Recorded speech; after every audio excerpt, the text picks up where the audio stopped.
ጽፎታል አልጻፈውም ብዬ ብናገር ማስረጃ ነበር የምከፍተው። ግን ማን ነው ብዬ ነው የጠየቅኩት እኔ። ራሱ መጽሐፉ ነው ማስረጃ። ሌላ ማስረጃ ኬት አመጣለሁ? ራሱ መጽሐፉ። እሺ ጥቅሱን ስጠኝ። ራሱ መጽሐፈ ዕዝራ እኮ እያለ ነው ስሙ ራሱ ይነገራል። ወገናችን ማስረጃ መጽሐፍ መሳፍንትን የጻፈው ማን ነው? እሱ አይታወቅም። የብዙ መሳፍንት ታሪክ ስለሆነ የታሪክ እሱን ምልኩ ብራዘር አይታወቅም። እሺ ሌላኛው የምጠይቅህ ትንቢተ ሚልክያስን የጻፈው ማን ነው? በማስረጃ ሚልክያስ ራሱ ማስረጃ ምን ማስረጃ ክፈት። አንድ ነገር ልንገርህ። አሁን አንተ የሞኝ ጥያቄ ትንቢተ ሚልክያስ የተጻፈበት ዘመን መቼ ነው? ማስረጃ ክፈት። አያውቀውም ወገናችን። ቀጣይ ጥያቄ እኔን ደቂቃ ልጠቀም። የዕብራውያንን ደብዳቤ ማን የጻፈው? የዕብራውያን ደብዳቤ ጳውሎስ ነው። ማስረጃ አለ? ለዕብራውያን መልእክት ራሱ ጽፎ ላከላቸው። ማስረጃ ከመጽሐፍ ቅዱስ ማስረጃ ምን ማለት ነው? አንተ አሁን ለዕብራውያን ጽፎ ልኮላቸዋል ጳውሎስ። ማስረጃ አለ? ለዕብራውያን ጻፍኩኝ ብሎ የጻፈውን ደብዳቤ እንደዛ የሚለውን ስጠኝ። ለዕብራውያን ጻፍኩ ያለው ማስረጃ ራሱ ዕብራውያን ማስረጃ። የቱ ጋር አንብበው ሙሉ ለዕብራውያን የተላከ ጥቅሱ ንገረኝ። መጀመሪያ ላይ ከጳውሎስ ለዕብራውያን የተላከ ነው። መጀመሪያ ላይ እንደዚህ ይላል፣ ከጥንት ጀምሮ እግዚአብሔር በብዙ ነቢያት አይነትና በብዙ ጎዳና ለአባቶቻችን በነቢያት ተናግሮ ይላል። የቱ ጋር ነው የጻፈው? እንደዛ ብሎ ቀጥል።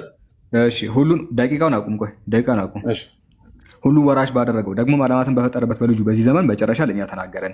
እርሱም የክብሩ መንጸባረቅና የባህሪው ምሳሌ ሆኖ ሁሉም በስልጣኑ ቃል እየደገፈ ኃጢአታችንን በራሱ ካነጻ በሰማያት በግርማው ቀኝ ተቀመጠ። ከመላእክት ይልቅ እጅግ የሚበልጥ ስምን በወረሰ መጠን እንዲሁ ከነርሱ አብዝቶ ይበልጣል።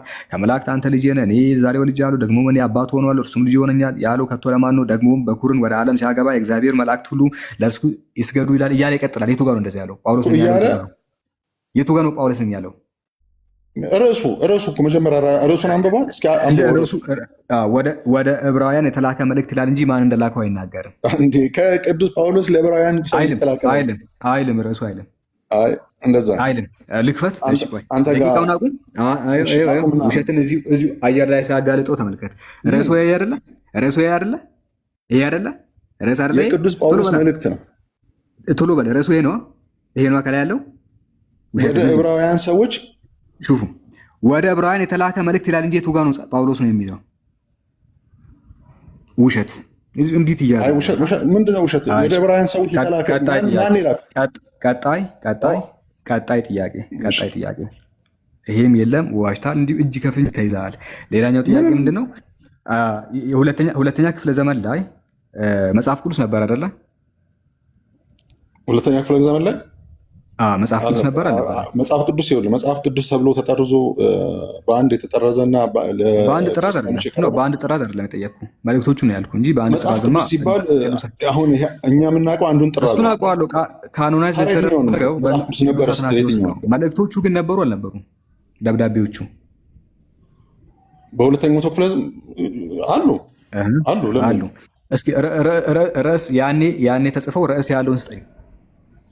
ኖ ማለት ያኔ ተጽፎ ርዕስ ያለው ሁለተኛ ክፍለ ዘመን ላይ ያለ የመጽሐፍ ቅዱስ ደክታባት አሉ የሉም? ብራናዎቹ ፍራግመንቶቹ ለምሳሌ የትኛው ፓፒራሶች? ፓፒራስ 52፣ ፓፒራስ 33፣ ፓፒራስ 66፣ ፓፒራስ 79 የሚባሉ መጽሐፍት አሉ የሉም?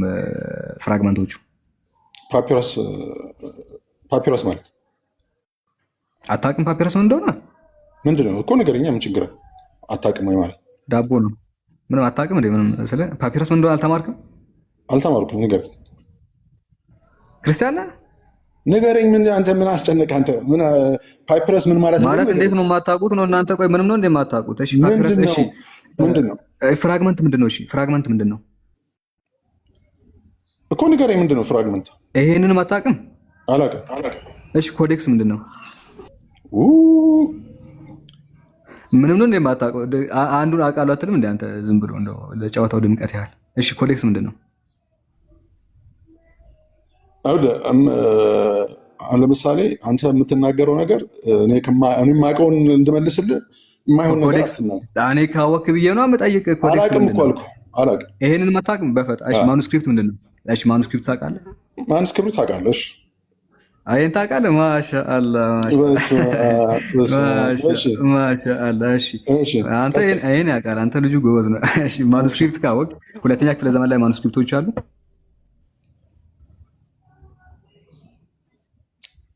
አሁን ስለ ማኑስክሪፕት ሳይሆን የመጽሐፍ ቅዱስ ማኑስክሪፕት ሁለተኛ ክፍለ ዘመን ላይ አሉ።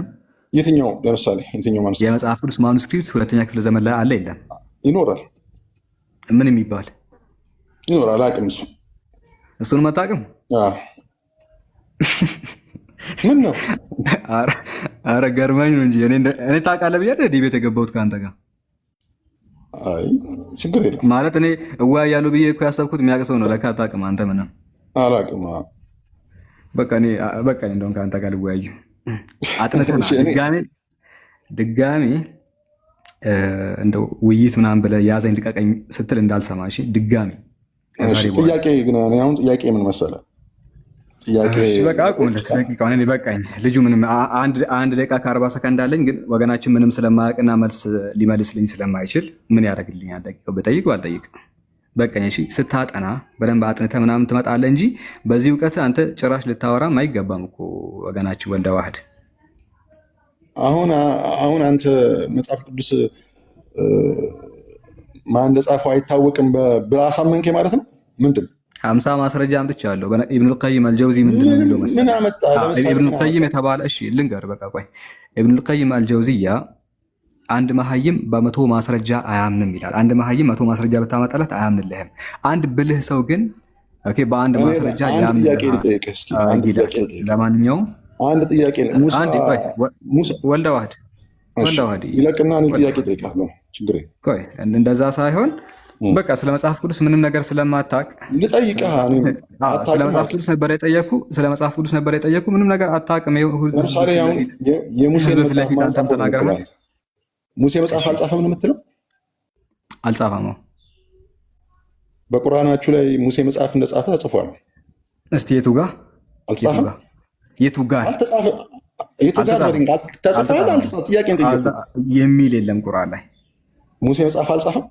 አዲስ ላይ የሚል አልጻፈም። ሙሴ አልጻፈም። ማስረጃ አለ? አይ ጥያቄ አልጻፈም ካልክ ችግር አልጻፈም የሚል ቁርአን ላይ እሱ ጽፎታል። የለም የሚል የለም ወገናችን።